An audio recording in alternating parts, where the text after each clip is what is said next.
5 روز باز خانواده عائله فاضلوفا در دهه غزنترک ناحیه دوشتیچ ماتم دارند. از این خانواده وارثه فاضلوی 56 ساله و عروس این عائله امیده زاکروی 45 ساله که هر دو در یک اداره همچون فراش کار میکردند کشته شدند. حادثه روز 17 ایول در داخل بینای اداره کمیته زمینی ناحیه دوشتیچ رخ داده است.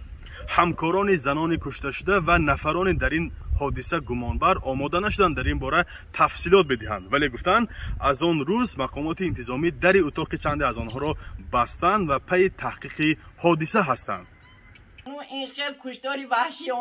پیوندان زنان کشته شده انگیزه کشتار را به رخداد سوختار در آن اداره ربط می‌دهند. پدر امیده میگوید حادثه اول سوختار روز شنبه 16 ایول روی داد و در پی زنگ تلفنی او دخترش را برای پاککاری در حال به اداره رساند. ولی این حادثه یک روز پس نیز تکرار یافته و منجر به مرگ فراش زنان شده است. دکتر همون مون نبیای ممکن همین کانتورش این فکر خودم ممکن همین کانتورش وام میسوزد سیر آشکار نمیشد.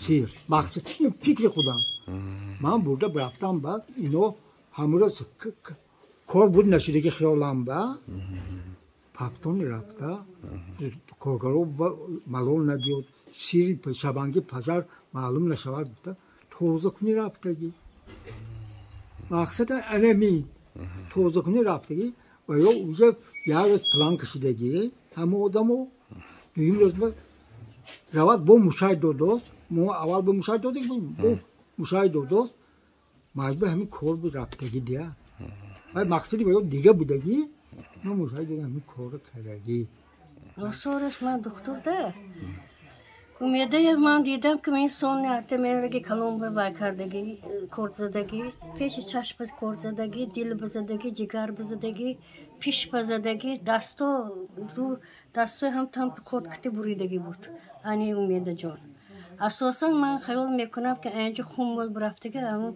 وجه ممنتال وفات کردگی و وارثه جان و یا با 13 تا زخم بود همه жизни важны و смертельный بود انی وارثه جان با 11 تا کار زدگی اساسا کرد یکم زدگی شما این دل با پیش دل قفای دل بود دل بزدگی سونی جگر بزدگی سونی و اسنانگی زخمو خیلی وای زخم وفات نمی اساسا دل بزدگی جگر بزدگی زخم احمد وفات کرد تمامی ویشتی بدنش کشودگی کم پوجامه شایو بالدنده کشودگی سیمن هم تو کار زدگی این کلونیش با اینش نباشد پیش پنده کش هایو همه جوش کش خود انگار تصوری کردنی جنم نه.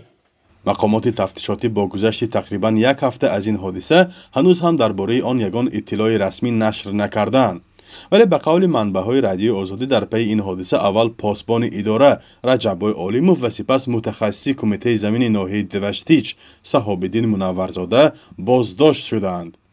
نظری نزدیکان بازداشت شده و وکیل مدافع آن در این باره دسترس نیست، همچنین انگیزه کشتار نیست. نزدیکان قربانیان حدس میزنند که این قتل را چند نفر انجام دادند. اینجا به یک کس این مونده همین و اساس ارگانو با کار زده بود این شایخل کرده نمیتونه.